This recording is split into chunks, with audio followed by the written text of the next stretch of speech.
आज हमारा देश इस सदी का सबसे बड़ा संकट से गुजर रही है।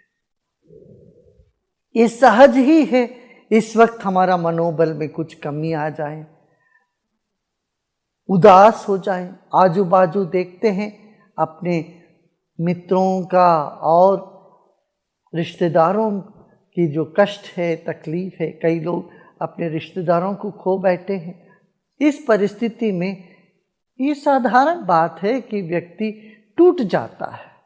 अब हमको क्या करना चाहिए? ऐसी परिस्थिति है जहां मृत्यु का तांडव देख रहे हैं, जहां बीमारी बढ़ रही है, दुख और दर्द भरा हुआ आवाज चारों ओर से हमको सुनाई दे रही। तो हम क्या करें? इस वक्त हमको 4 चीजों पर ध्यान देना चाहिए। सबसे पहली बात यह है, हर व्यक्ति के भीतर हिम्मत नाम की चीज, धैर्य नाम की चीज कुदरत ने भरा हुआ है, ईश्वर ने हमको दिया है। यही समय है उस धैर्य को जगाना। जैसे अस्पताल में डॉक्टर पेशेंट को ट्रीट करते हैं और डॉक्टर तो ठीक होते तभी तो वो कर पाते हैं, ऐसे आप समझो एक एक व्यक्ति आज वैद्य बन गए हो। समझना, मानसिक रूप से, सामाजिक तौर से हम सबको हमारे ऊपर एक जिम्मेदारी है। वो जिम्मेदारी निभाने के लिए हमें सबसे पहले क्या करना? हमारे भीतर की जो धैर्य है, शौर्य है, जोश है, जोश को जगाइए। जोश को जगाने से उदासीपन अपने से दूर हट जाएगा और यही समय है वो जोश जगाने का और होश संभालने का। दूसरी बात है होश संभालना। होश संभालने से हम भावुकता में आके बह नहीं जाएंगे, जिससे हम बाद में अफसोस करते रहेंगे। जब भी भावुकता से हम बह जाते हैं, बाद में अफसोस होता है। इसलिए दूसरी बात यह है कि हम अपना होश संभालें। अपना दुख तो बड़ा है ही, मगर जब हम दूसरों के साथ देखते हैं उनका दुख हमसे भी बड़ा है, तो इससे भी हम सेवा प्रवृत्ति में लगने का सहज ही प्रेरित हो जाएंगे। तो सबसे पहली बात क्या है? अपने भीतर का जोश जगाएं, धैर्य को बनाए रखें। जब हम धीरज रखते हैं, धैर्य रखते हैं, हम हिम्मत और लोगों में भरने के लिए काबिल होते हैं। जब हम खुद ही टूट जाते हैं, हम किसी के काम में नहीं आएंगे। ईश्वर ने दिया है धैर्य, यह समय है हम अपने भीतर का जोश को, धैर्य को जगाएं। ये सबसे पहली बात है। दूसरी बात क्या है? हम सबके भीतर करुणा है। जब सब पार्टियां हो रही है, जब सब बढ़िया है, मौज कर रहे हैं, उस वक्त करुणा की क्या आवश्यकता है? करुणा का कब आवश्यकता है? जब व्यक्ति उदास है, दुखी है, दर्द से पीड़ित है, यहां करुणा अपने भीतर जगाएं। करुणा जगाने का मतलब यह है कि हम सेवा कार्य में लग जाएं। अपने से जो हो सकता है वो सेवा हम दूसरों को करें।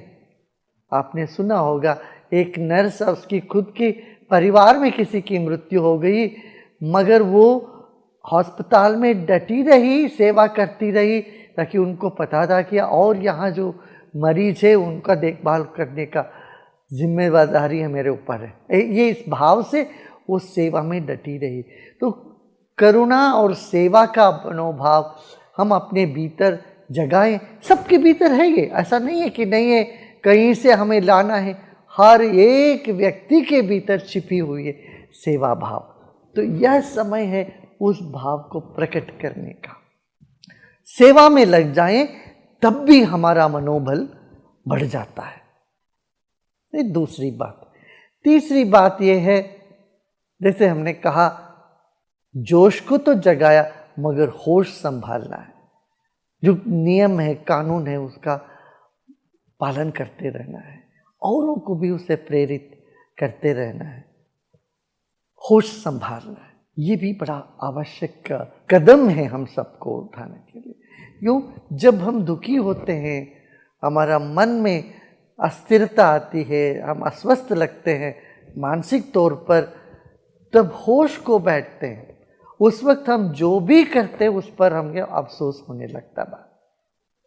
तो होश संभाला, ये कैसे संभाल? कुछ प्राणायाम किया करें, ध्यान किया करें, मंत्रों का उच्चारण किया करें। इससे क्या है, एक अनूठी अद्भुत आत्मबल हमको प्राप्त होता है। इस सदियों से हमारे पूर्वज करते आए हैं। जब बच्चे परीक्षा देने जाते हैं तब वो भगवान को याद करते हैं।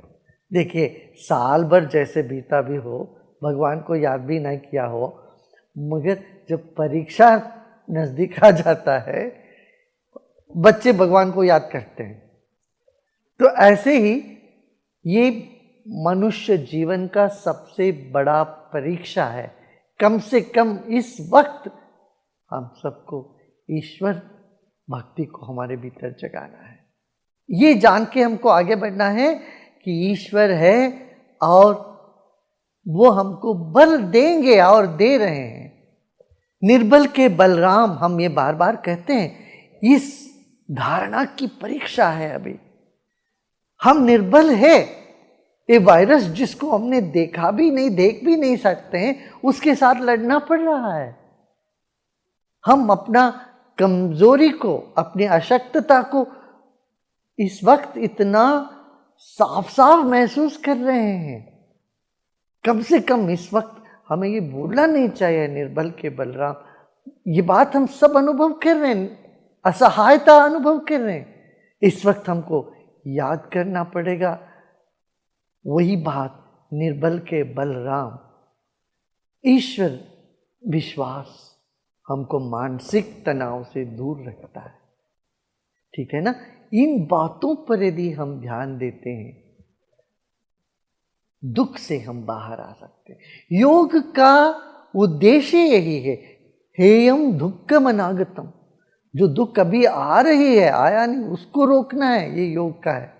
और जो दुख आ गया उससे बाहर निकलने के लिए भी योग है।